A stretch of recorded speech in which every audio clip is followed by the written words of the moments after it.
Guys, kain tayo guys. Ito guys yung karaniwan nilang kinakain pag pagkatapos nila mag-break ng fasting.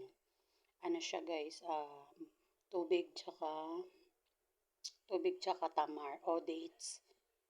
Hindi naman ako nakain ng dates pag mga gantong kasi matamis na 'yon. Kaya ito guys ang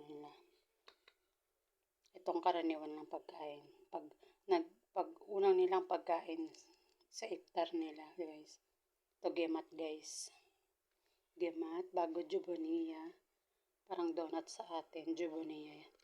Nilalagyan, guys, yan ng, kung hindi Nestle cream, asal or honey. Tapos ito, guys,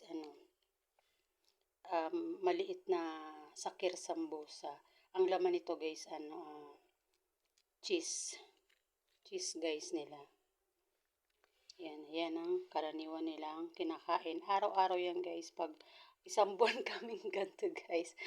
Pag yung iftar nila guys, ganyan. Tsaka with matching juice. Kain tayo guys.